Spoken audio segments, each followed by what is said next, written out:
Olá, queridos, a paz do Rei Jesus, tudo bom com vocês? O vídeo de hoje é do quadro Cartas Vivas e quem vai participar desse quadro hoje contando seu testemunho de vida é a minha amiga Samantha. Bem-vinda, Samantha. Obrigada. A Samantha, ela já é minha amiga desde quando, Samantha? Desde 2017, né? 2017, 2018, por aí. Por aí, né? Gente, ela é minha amiga desde o tempo que eu morava naquela casinha bem simplesinha, você lembra, né? No Vale, onde tudo começou ali, que eu passava tanto perrengue. Ela já é minha amiga desde aquele tempo e ela acompanhou, né? Acompanhei. As promessas se cumprindo na minha vida, ela acompanhou Deus mudando a minha vida, acompanhou as bênçãos chegando. E não ficou com inveja não, né? Isso daqui que é amiga verdadeira, viu? Se alegrou na minha alegria, tá aqui comigo até hoje do meu lado. Isso tudo fortaleceu muito a minha fé. Fortaleceu, Tudo que né? eu vi Deus fazendo na sua vida fortaleceu muito a minha caminhada. Você acompanhou tudo, né? Então, gente, amigos verdadeiros existem, viu? É amigo que se alegra com a sua vitória. E a Samantha tá aqui pra provar isso, que é minha amiga, ó, faz tempo e tá aqui firme e forte comigo na luta, mas na vitória também. Amém? A Samantha tem 26 anos, ela é casada há 8 anos. 8 anos com o Jean. Eles são muito amigos nossos, eles sempre vêm pra nossa casa nos finais de semana, dormem aqui, passeia, a gente ora juntos, então a gente tem bastante intimidade mesmo. E a Samantha, ela também é influenciadora digital cristã, né? Ela faz muitos memes, vídeos, Instagram, no TikTok, é muito legal o conteúdo dela de evangelização, é bem diferente o jeito que ela evangeliza. É pra atrair um público bem jovem também, né? Isso, eu foco muito no humor nas minhas postagens e no visual também, nas fotos e tal. Só que quando a gente vai pros stories, a gente bate um papo mais sério. Então é bem profundo o trabalho que eu faço. No meu feed eu faço um trabalho bem pra atrair, né? Principalmente quem não é cristão, que eu falo muito com quem não é cristão. E nos stories a gente vai desenvolvendo o reino, o evangelho de uma forma mais profunda e mais espiritual. Tipo, no bom humor você pesca. Isso, exatamente. Aí depois que a pessoa foi pescada, então vamos conversar sério eu agora, foco né? muito no visual. Então quando a pessoa entra no meu feed, eu quero que ela se entretenha com o que eu tenho lá. Tanto com as fotos quanto com os vídeos. É nisso que eu foco bastante, pra atrair e a gente aprofundar. Você evangeliza com inteligência e com estratégia, Isso, né? exatamente. A forma Gente, que usa. e é muito lindo. Olha o cabelo dela aqui, maravilhoso. Azul, gente. Chega mais pertinho aí. Olha o cabelo dela, gente. Cabelo azul. Meu cabeleireiro agora vai ficar todo Adoro. felizinho. Olha essa maquiagem que linda. Ela arrasa, ela faz um monte de maquiagem maravilhosa nos vídeos dela. Isso daqui tá levinha ainda, né? Ela capricha muito mais. Limpa, limpa, limpa, limpa tudo. Limpa todo o ódio coletivo, limpa. A risada é calculada. Até o riso dela é calculado. O tom da voz. Toma, conserta essa merda. Que é isso? Minha vida.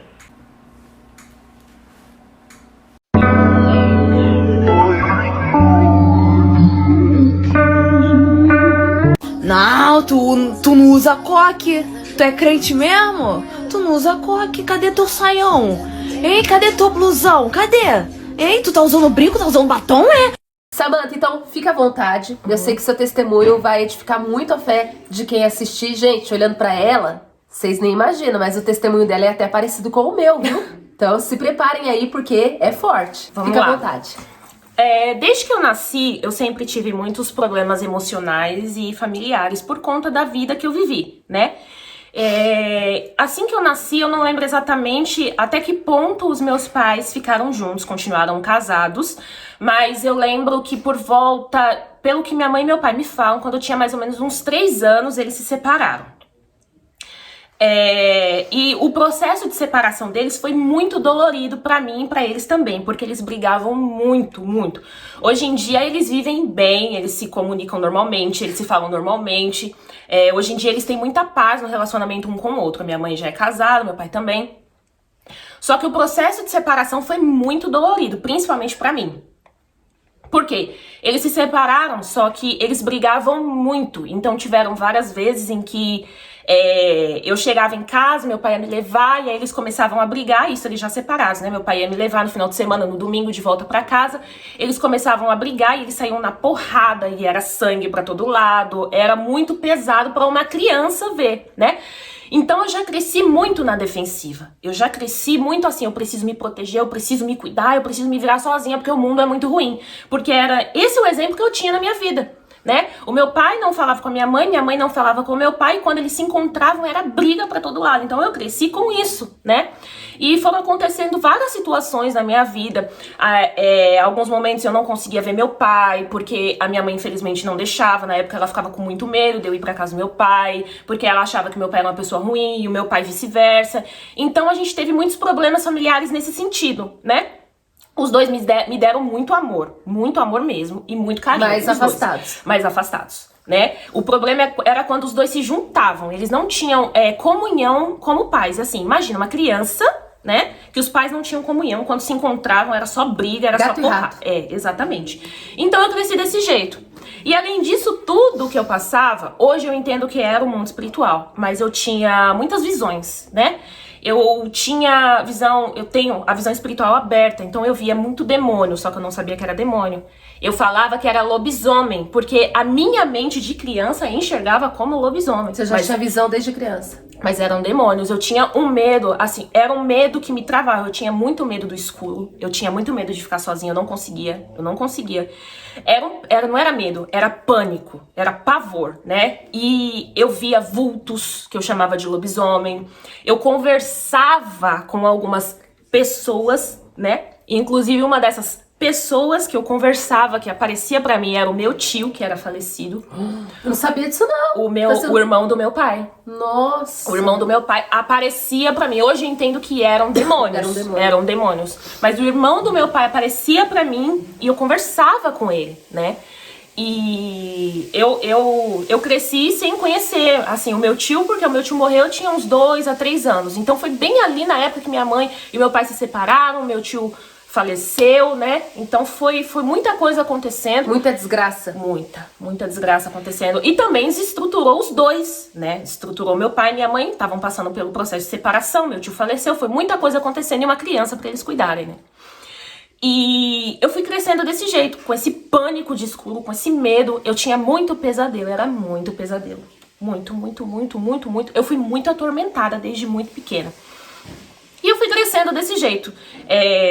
Minha família, por parte de pai, não tinha religião, eles não tinham. Só um pessoal que era um pouquinho mais afastado, eles eram cristãos. Só que meu pai, os meus tios ali, eles não tinham religião. Eles já tinham sido cristãos há muito tempo atrás, mas desviaram. Meu pai não acreditava em nada, né? E a minha família, por parte de mãe, era de religiões, outras religiões, né? Umbanda, candomblé. Então, só que ela não me envolvia nesse meio, né? Ela era bem na dela, não me envolvia nesse meio. A minha mãe também não era muito envolvida, era mais a minha avó, né? Eu lembro que quando eu ia pra casa da minha avó, a minha avó vinha me benzer com as rezas do candomblé, da Umbanda. Então, eu cresci assim, sem religião, né? Sem acreditar em nada, porque eu não me importava, porém a minha família, por parte de mãe, sempre fazia esse tipo de ritual, de trabalho, assim, enfim. E eu cresci sem acreditar em Deus, né? Eu cresci pensando, será que Deus existe? Só que eu não via a manifestação de Deus na minha vida, eu só via a manifestação de demônio. Então eu acreditava no mundo espiritual, porém eu não acreditava em Deus. Eu acreditava que existia algo espiritual acontecendo, porque eu vivia isso pelo medo que eu tinha, pelas visões que eu tinha. Só que eu não acreditava em um Deus, né? Eu não acreditava em uma batalha espiritual acontecendo pela minha vida. Eu achava que a gente estava largado por aí e a gente tinha que se virar, né? E eu fui crescendo desse jeito, com uma família bem desestruturada, com o meu emocional ficando destruído, porque eu tive o meu emocional completamente destruído. Aí quando eu cheguei mais ou menos ali nos meus 18 anos, né? Esse medo, esse pavor, ele começou a tomar proporções em que afetou completamente o meu emocional. Então eu não só tinha muito pavor, muito medo, como eu comecei a ter ataques de pânico. E era do nada. Eu tava trabalhando, eu trabalho desde muito nova, eu tava trabalhando, eu começava a travar. Minhas vistas começavam a escurecer, eu começava a chorar desesperadamente, eu tinha a sensação que eu ia morrer. Eu ia morrer. Minhas vistas escureciam. Eu não enxergava um palmo na minha frente. Meu corpo todo travava, sabe? Eu tava trabalhando, do nada me vinha aquela sensação de choro. E eu ia pro banheiro da empresa chorar, meu rosto todo formigava, travava, minha mão travava. Eu não tinha força pra pedir socorro. Nossa. E eu comecei a ficar com vergonha disso, sabe? Porque muitas pessoas falavam, é frescura, não tem nada a ver, sua vida é perfeita. Porque você ia no médico? Você foi no médico? Não cheguei no médico. Não cheguei no médico. Mais pra frente eu fui. Só que era tudo muito novo pra mim, entendeu? Beleza. Nesse meio tempo que eu comecei a ter os ataques de pânico, eu casei, né, com meu atual marido. E depois que eu casei, piorou muito. Intensificou mais ainda o que eu achava que não podia ficar pior, piorou. As crises de ataques de pânico, né? Ao ponto do meu marido precisar me levar no hospital pra ser sedada, né? Direto ele me levava no hospital pra eles me medicarem, me acalmarem, porque não tinha o que ele fizesse. Você ficava perturbada? Ficava. Eu lembro que um dos piores dias pra mim, eu tava dentro do carro. Ele me levou primeiro na casa do meu pai, porque o meu pai me contou nesse dia que ele tinha isso quando ele era mais novo. Olha só. Ele tinha. Maldição hereditária. Ele tinha. E aí ele conseguiu me acalmar. Ele ia abrindo minha mão e ele massageava minha mão, mas não era nada espiritual, porque a gente não era convertido, a gente não acreditava em Deus. A gente acreditava que era realmente algo emocional e físico, entendeu? E eu lembro que esse dia eu gritava dentro do carro, eu falava, eu vou morrer! E eu não enxergava nada na minha frente. Tudo preto. E eu falando, eu vou morrer, meu corpo todo travado, minha perna travada, minha mão travada, eu vou morrer. Aí meu marido me levou na casa do meu pai me acalmou um pouco, mas ele falou, vai pro hospital. Eu fui, eles me sedaram e a partir daí eu comecei a correr atrás de fazer exames. Eu fiz eletro, eu fiz outros exames do coração, eu fui fazendo vários exames e nada acusava, absolutamente nada. Você tava saudável? Tava, fisicamente eu estava saudável. E eu falei, tá, eu vou começar a fazer terapia, beleza.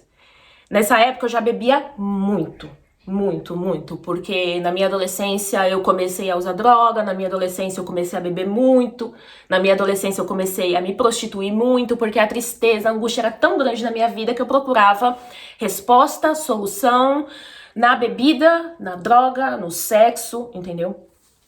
Um ponto da minha adolescência, principalmente, depois que eu casei, graças a Deus, Deus colocou um homem maravilhoso na minha vida que me impedia de fazer muita merda.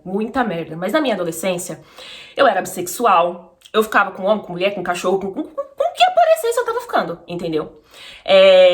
Coisas assim, nesse ponto que o meu testemunho parece muito com o seu. E você também era viciada em pornografia? Eu era viciada em pornografia. Eu lembro que quando eu tinha uns 12 anos, mais ou menos, eu assistia pornografia e eu falava assim, quando eu crescer eu quero ser prostituta. Nossa. Porque eu quero ganhar dinheiro fazendo sexo, tendo prazer. Eu falava isso. Eu tinha isso no meu coração. Eu vou ser uma prostituta de luxo, eu vou fazer muito dinheiro e vou viver no prazer, vou viver no luxo, sabe? Eu não tinha esperança de ter uma família, porque o que eu vi de família foi meu pai e a minha mãe se matando, entendeu?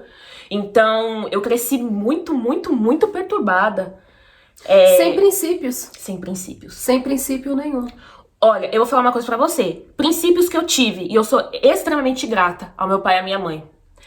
Trabalha. Não dependa dos outros. Não seja vagal. Trabalha pra você ter seu dinheiro, você ter suas coisas, sabe? Aprenda a cuidar da sua casa, aprenda a cuidar das suas coisas. Ser independente, né? Estuda, se capacita, tem uma formação. Os meus pais me ensinaram isso. E o meu pai, eu vou deixar uma coisa bem clara, que meu pai e a minha mãe sempre me aconselharam a não me drogar. Sempre foram me escolhas suas. Essa parte foi escolha sua. Escolha minha. Meu pai e a minha mãe nunca me incentivaram a sair tendo relação sexual com qualquer um. Nunca.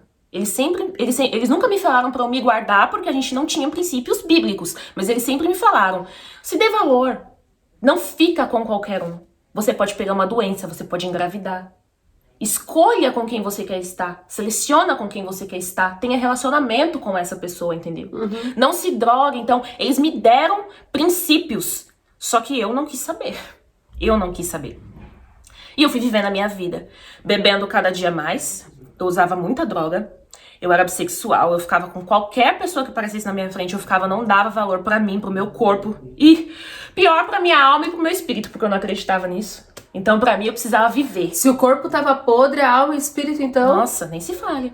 Tava morto já. E aí, quando eu casei com o meu marido, ele foi uma bênção do Senhor na minha vida. E ele falou assim, eu não quero você fumando. Eu não quero você ficando com outras pessoas, nem com outras mulheres. Nem mulher. nem mulher. Porque tem homem que gosta, né? Tem. Que acha legal. Ele falava, não, eu não quero. Eu não quero você ficando nem com mulheres. E aí ele começou a me podar. E eu vou falar uma coisa pra você, eu não achei ruim. Eu Você não se achei... sentiu protegida. Exato. É engraçado, eu me senti protegida de mim mesma. De mim mesma, porque eu não tinha limite. E aí ele chegou e falou, pera lá. Tipo assim, você viu que alguém tava te notando. Isso. Porque geralmente uma pessoa muito rebelde, muito revoltada, no fundo ela quer atenção, Isso. Isso. né, de alguém. E assim, o meu pai, ele sempre tentou me alertar. Ele sempre tentou cuidar de mim, só que eu mentia, eu escondia, entendeu? Eu era extremamente dissimulada, entendeu? Então, certas coisas da minha vida ele não tinha controle, mas quando a gente casa é diferente. A pessoa tá com a gente, a pessoa vai conhecendo a gente, né? E uma coisa que foi incrível, que foi misericórdia do Senhor, foi ele ter aceitado casar com uma pessoa como eu, cara. Porque ele não era como você. Ele não era. Ele não é. Ele bebia, sabe? Só que de leve, com... tipo, ele tinha um Bom senso. um bom relacionamento com a sociedade, Sim, né? sim. E eu fui a segunda namorada Ele dele. era bem visto pela sociedade. Exato. Eu fui a segunda namorada dele. Trabalhador, sabe? Ele realmente era, na época, uma referência de um bom homem. E se apaixonou por uma doida. E eu toda cagada. Eu falei, gente, não falei... Isso existe muito. Eu só não falei, Deus, porque eu não acreditava. O engomadinho, né, se apaixona pela doida. Isso. Acontece muito. Exatamente. E ele cuidava de mim como se eu fosse uma princesa. Eu toda destruída, toda suja. E ele me tratava como uma princesa. Com muito amor, muito carinho, assim, sabe? Ele cuidava de mim. Eu me sentia amada e acolhida quando eu tava com ele. Então, por mais que ele me freasse, eu não achava ruim. Eu achava ruim quando eu tava bêbada. Porque quando a gente tá bêbado, a gente quer fazer um monte de besteira por aí. A gente Porque acha aí ruim. quando a gente tá bêbado, a gente tá sob a influência de Satanás, Exato, né? Então exato. Satanás, ele quer que você peque mais e mais. É. E aí, nesse período, eu comecei a passar alguns outros problemas, né? Financeiros também, porque saí da casa do papai. Foi viver tua vida, Tinha né? conta pra pagar, eu era mimada, eu tinha tudo na casa do meu pai, né? E aí eu casei, eu fui morar numa casinha de 2 cômodos, aluguel. Eu tinha que comprar comida, eu tinha que comprar minhas coisas, eu tinha que pagar aluguel, pagar conta, entendeu? Quando eu morava com meu pai, eu tinha tudo. Então a pressão emocional só foi piorando. Porque não curou do passado e foi trazendo mais carga, entendeu? E os meus ataques de pânico foram piorando. Piorando, até o ponto dele começar a me levar em pronto-socorro e eu começar a fazer exame. E nada acontecia. E desde nova, eu contei lá atrás que eu tinha pesadelos. Você tinha muitos esses ataques? Eu tinha todo dia. Meu Deus! Todo dia. Eu vivia em alerta. Você não tinha paz? Eu não tinha paz. Não tinha. Eu vivia todos os dias da minha vida, 24 horas por dia, eu vivia em alerta. Nossa, com medo de vir o ataque. Porque eu acho que eu vivia em crise, só que em certos momentos eu conseguia controlar e tentar viver uma vida normal. Então, a partir daí, eu comecei a beber muito. Eu bebia todos os dias. E ele falava, diminui, você tá bebendo muito. Todos os dias eu bebia. E eu não bebia pouco. Eu bebia muito. Eu já amanhecia no final de semana que eu tava em casa, eu já amanhecia e meu café da manhã era cerveja. Eu bebia muito, era um volume muito grande e eu comecei eu andava em muitos lugares, inclusive com ele, porque ele não era convertido, por mais que ele tivesse muito mais bom senso que eu, ele não era convertido. A gente andava em muitos lugares muito pesados espiritualmente, baile funk. Baile funk, né? A gente ia pra muito baile funk de rua e é um ambiente extremamente pesado. Você falou que via até pessoas com metralhadora passando do teu lado, né? Era bem pesado, assim. Os maiores e piores baile funks de São Paulo, a gente tava todo final de semana. Você ia em Paraisópolis. Paraisópolis. É muito. E aquilo ali só piorava. Paraisópolis é tipo a favela do Rio de Janeiro em São Paulo, né? Paraisópolis e Heliópolis. É bem pesado, né? E... É um dos lugares mais perigosos de São Paulo, né? Paraisópolis. É bem em relação a tráfico? Olha, eu acredito que sim. Heliópolis também é bem pesado. E tem um lugar lá perto também que se chama Jaqueline, que foi justamente no Jaqueline que eu vi todo mundo com metralhadora na mão. Nossa. O povo passava assim. O meu marido, ele fala até hoje, os únicos que não tinham arma era eu e ele. De resto, todo mundo tinha. Então a gente se enfiava em um lugar muito tenso, sabe?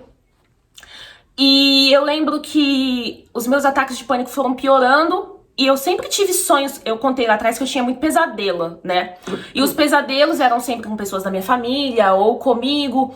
E alguns desses pesadelos aconteciam, só que eu falava, cara, é o mundo espiritual que tá dentro de mim, que é o universo. Eu tinha essas coisas meio místicas, assim, sabe? Eu não acreditava em Deus, mas eu acreditava no místico. Eu acreditava que Jesus era um homem muito bom que veio pra terra, mas eu não acreditava que ele era Deus, que fez milagre, que isso, que aquilo. Não. Ele era só mais uma lenda, entendeu? né? Entendeu? Ah, ele foi crucificado, igual Tiradentes, que cortaram tipo o pescoço dele, entendeu? Então, pra mim, Jesus Muita gente, na verdade, vê Jesus dessa maneira. era um cara gente boa, que veio e falou umas coisas da hora, entendeu? Mas não vou seguir esse cara, não. Era basicamente isso, sabe? E eu lembro que nesse período, mais ou menos, a gente tava casada há mais ou menos uns 4 anos. 3 anos. Os pesadelos começaram a piorar. Só que eram pesadelos. Eu falo pesadelos, né? Porque na minha visão era assim, mas eram sonhos proféticos. Então eu sonhava com algumas coisas que iam acontecer e aconteciam. Eu lembro que o pior dia pra mim foi quando eu sonhei que a avó de uma colega minha falecia e no dia seguinte ela faleceu. Nossa. Aí eu comecei a entrar em parafuso, porque eu falei, pronto. Vivi Mais minha essa vida ainda, vendo né? um monte de vulto, conversando com gente morta, tendo ataque de pânico, me drogando, bebendo, me prostituindo. Aí agora eu começo a sonhar e as coisas acontecem. E aí eu comecei a me sentir culpada, tipo, pô, a avó da minha amiga morreu, eu sonhei com isso e eu não fiz nada. Sabe? Então eu comecei a entrar em parafuso. Porque quem não tem maturidade espiritual, gente, pra lidar com dons espirituais, entra em parafuso, não consegue. Ou vai procurar igual... E você já era espiritual desde criança. Isso. Ou vai fazer igual que eu quase fiz. Aí entra o papel incrível do meu marido, gente. Por isso que eu falo, eu fui enviado por Deus. Eu tenho certeza, eu não tenho sombra de dúvida disso. Aí eu comecei a contar pra ele o que estava acontecendo. E começou a falar assim, ele era católico. Ele falava, amor, vamos na igreja? Escolhe a igreja, a gente vai. Escolhe a igreja. Eu falava, não, vai você.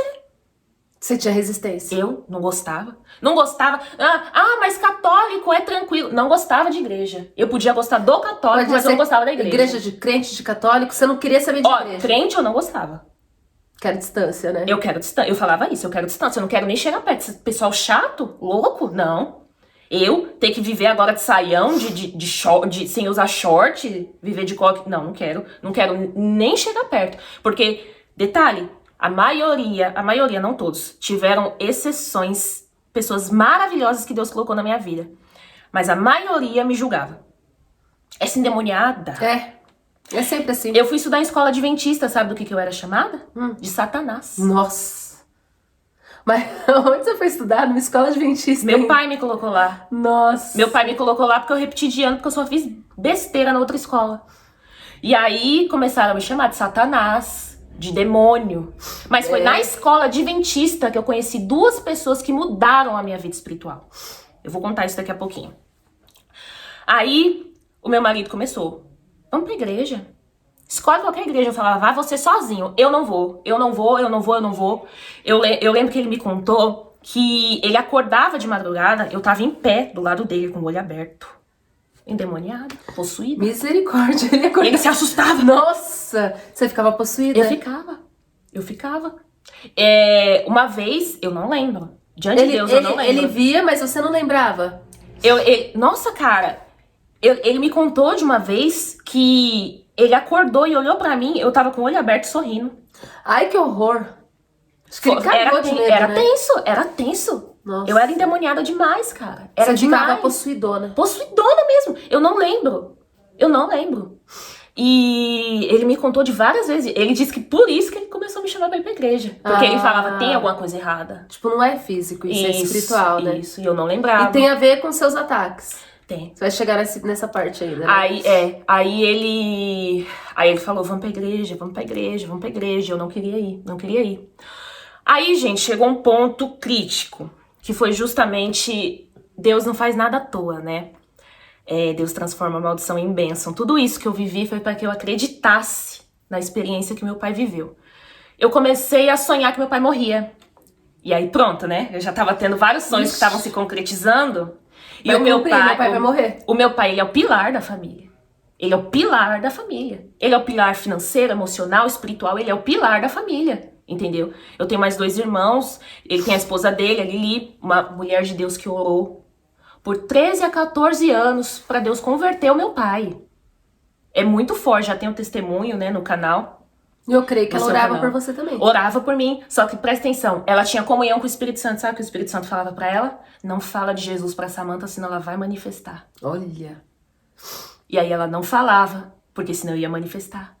Era muito pesado mesmo, assim, a ação demoníaca na minha vida. Mas você também, querendo ou não, mesmo de forma inconsciente, você acabou sendo consagrada quando você era criança. Né? Você falou que sua avó ia te benzer. Então eu creio que ali, quando sua avó te benzia, infelizmente, ela tava te consagrando a demônios. Tava.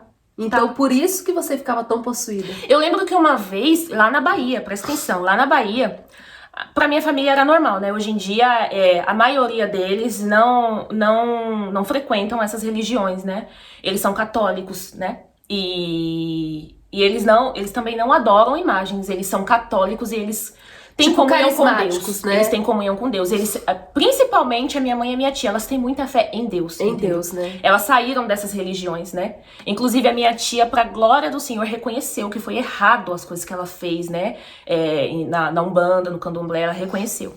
Eu lembro que eu era bem nova, a minha mãe me levou num culto, eu não sei se era Umbanda ou Candomblé, mas era um desses dois. E eu vi os guias incorporando nos meus tios, os meus tios recebendo. Sua visão era aberta. Eu vi. Espiritual. Eu vi. Foi muito forte, assim, foi muito... Eu lembro que eu tava com Como uma que bonequinha era? na mão. Você via? A gente desceu uma escada, minha mãe me levou, tal, a gente desceu uma escada, lá em Salvador. Lá em Nossa, Salvador. e é pesado Que lá. eu me lembro, era até no Pelourinho. Nossa. E aí, é porque os meus parentes são da Bahia, né? Então, pra eles era normal, realmente muito normal isso. Eles não faziam na maldade, entendeu? E a gente desceu... Estão no engano, né? Estão no engano. A gente desceu uma escada e tal, e aí minha mãe me colocou num banquinho. Olha o cuidado da minha mãe, olha o cuidado de Deus, mesmo no engano, olha o cuidado da minha mãe. Filha, fica aí nesse banquinho e não sai daí. Ela me deu uma bonequinha e eu fiquei brincando com a bonequinha. Eu não lembro de ver a minha mãe fazendo nada, eu não lembro se ela tava do meu lado, realmente não lembro. Eu só lembro de um tio meu, que eu não vou citar o nome, um tio meu que recebeu a entidade e começou a dançar. A dançar, a cultuar. E eu fiquei sentada com a minha bonequinha na mão. Eu lembro, cara, o cuidado de Deus foi tão grande, me dá até vontade de chorar, que eu não olhava muito pra cima. Eu olhava pra Não bonequinha. deixava você olhar muito. Olha, me dá até vontade de chorar. Era Deus te guardando. Eu dei uma olhada, eu só lembro de um relance. Eu dei uma olhada e abaixei a cabeça. E fiquei brincando com a bonequinha. Até que a gente saiu de lá. Deus Olha te o guardando. cuidado do Senhor. É muito lindo isso. E aí, meu marido falava pra gente ir pro culto, pra gente ir pra uma igreja, qualquer igreja, e eu não aceitava. E eu comecei a ter esses pesadelos com meu pai, pesadelo que ele ia morrer. Ficava possuída de madrugada. Gente, era tão forte. É que já tem um testemunho do meu pai, então não vou aprofundar, mas era tão forte que eu tava no rolê, bebendo, tal, zoando. Meu pai me mandava um caixão no WhatsApp, do nada. Um caixão. Simplesmente um caixão. Aí eu começava a chorar, porque eu já tava com aquela sensação de que meu pai ia morrer e ele ainda me mandava um caixão. Sonhou, né? Eu sonhava que ele ia morrer, mas aí eu lá no rolê e tal, me divertindo, bebendo, meu pai me mandava um caixão no WhatsApp. Seu pai também era perturbado, Ele né? era muito mesmo. Muito mesmo. Muito pior do que eu. Muito pior do que eu mesmo. Hoje o pai dela é pastor, viu, gente? Testemunho do pai dela é forte também. Mas hoje a gente vai focar no testemunho da Samantha, né? Já tem o testemunho dele aqui. Já né? tem o testemunho do pai dela no meu canal, é verdade, já tem, já tem. E aí eu chegava, pai, você me mandou um caixão no WhatsApp? Ele, não mandei não. Você mandou sim, não mandei não. E isso começou a acontecer várias vezes. No meio da madrugada ele me mandava caixão. Gente, é tão forte isso. Eu acabei de lembrar de uma outra coisa. Quando eu tinha mais ou menos uns 14 anos, eu sonhei que o mundo tava acabando. E o meu pai virava pra mim e falava assim... É um sonho meio doido, né? A gente tava numa espaçonave, porque a Terra ia acabar. E a gente tava numa espaçonave pra poder mudar pra outro planeta. E meu pai falava assim, filha, desce lá na Terra e pega meu chapéu, que eu esqueci. Meu pai usava chapéu de cowboy, cinturão e tal. E eu falava, não, pai, mas a Terra vai acabar, pai. Como é que eu vou descer lá pra pegar seu chapéu? Eu vou morrer. Ele falava, filha, vai lá, por favor, pega o chapéu do pai lá, por favor. Aí eu falava, tá bom, pai. Vou lá pegar seu chapéu. Aí eu descia na Terra e entrava num galpão, que era como se fosse um estacionamento. Eu lembro que ele tinha um teto assim. E aí eu pegava o chapéu dele e falava, beleza, agora eu vou voltar. Aí a terra começava a tremer e as coisas começavam a afundar. Esse estacionamento tinha alguns carros, os carros começavam a afundar. E, cara, sonho. Corria e não saía do lugar. Corria e não saía do lugar. Até que esse estacionamento, ele cedeu em cima de mim e me afundou dentro da terra. E eu lembro que no sonho, eu dentro da terra, afundada, com um monte de escombro em cima de mim, eu falava assim, a minha vida não valeu de nada mesmo. E aí eu abri o olho, já acordada. Só que eu estava tendo uma paralisia do sono. Eu não conseguia me mexer. Opressão, né? Opressão. Eu não conseguia me mexer. Eu não conseguia sair do lugar, não conseguia fazer nada, só com o olho aberto, sem conseguir mexer o meu corpo. Eu lembro que eu fui devagarzinho mexendo as extremidades da minha mão, dos meus dedinhos do pé. Eu fui mexendo e eu consegui voltar. Beleza. Olha o mistério de Deus. Peguei o celular 3 horas da manhã. Nossa. Tá. Aí... Isso foi numa sexta-feira. Passou uma semana. Na outra segunda-feira, eu trabalhava na empresa do meu pai. E uma das funcionárias me contou que na sexta-feira da semana retrasada, o meu pai estava voltando de uma balada, perdeu o controle do carro numa curva, o carro capotou, as pessoas voaram para fora do carro, ninguém se feriu gravemente. As pessoas voaram para fora do carro. O teto do carro afundou completamente. Deu PT no carro. E isso foi por volta das 3 horas da manhã. Nossa. Aquele foi um dos piores dias da minha vida. Eu desci pra casa, que eu desci andando pra casa, eu desci chorando tanto. Eu gritava no meio da rua, porque eu não conseguia lidar, eu não tinha psicológico pra lidar com isso. 3 horas da manhã eu acordei, tendo paralisia, e o meu pai tinha capotado o carro. E eu lembro que durante a semana, o meu pai chegou com outro carro em casa, né? E eu falava, pai, cadê seu carro? Ah, bateu, tá no conserto. Ele não me contou. Pai, o que é isso na sua orelha? Gente, ele tava com um machucadinho aqui. Aqui. Um arranhão aqui. O que aconteceu com a sua orelha? O carro deu PT. Eu dei uma queimada. Cara, quando eu vi as fotos do carro, eu não acreditei. O teto do carro afundou completamente. Todo mundo que tava no carro voou pra fora do carro. Voou pra fora do carro. Sabe? Ninguém se feriu.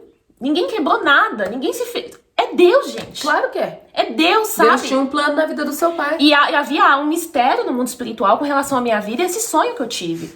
Então, quando meu pai começou a me mandar caixão, eu comecei a lembrar disso. Eu falei, cara, ele vai morrer, ele vai morrer. Mas parecia que era até uma afronta de Satanás, né? Parecia Parecia que ao mesmo mais tempo ainda. que Satanás estava lá tentando tirar a vida do meu pai, veio me infernizar também, entendeu? E... Um plano, assim, de destruir completamente a tua família, né? Tipo assim, eu vou levar teu pai, mas eu vou acabar com o psicológico da filha, sabe? Exato. Porque... Mas Deus já tinha um plano pra minha vida. Por quê? E na vida do teu pai também, né? Se você gostou desse vídeo, curte, comenta, compartilha, ativa o sininho e se inscreva no meu canal. As minhas redes sociais, Facebook, Instagram e TikTok estão todos abaixo na descrição desse vídeo. Para quem quiser comprar os nossos livros e camisetas, as informações estão na descrição. Para quem quiser me enviar presentinhos, cartinhas ou recebidos, essa é a minha caixa postal. Semeie em nosso ministério. Contamos com a ajuda de vocês para salvar almas para Jesus. Divulgue seu negócio comigo aproveitando o grande alcance das minhas redes sociais. Se você quer ser membro do canal Querida Dani, é só ativar o botão aqui na minha página inicial do YouTube e você terá exclusividades. Senhor, estamos muito alegres por seguidores da querida Dani. Nós, aqui na África, passando momentos difíceis, mas nós agradecemos vossa ajuda através da vaquinha da missionária Heloísa. Amém. Sigam também o canal do meu marido Jackson Oliveira, que é um grande pregador da palavra e o seu conteúdo vai edificar muito a sua fé. Todos os links dessas informações estão na descrição de todos os meus vídeos e também fixado nos comentários. Beijos, a paz, amo vocês, que Deus os abençoe.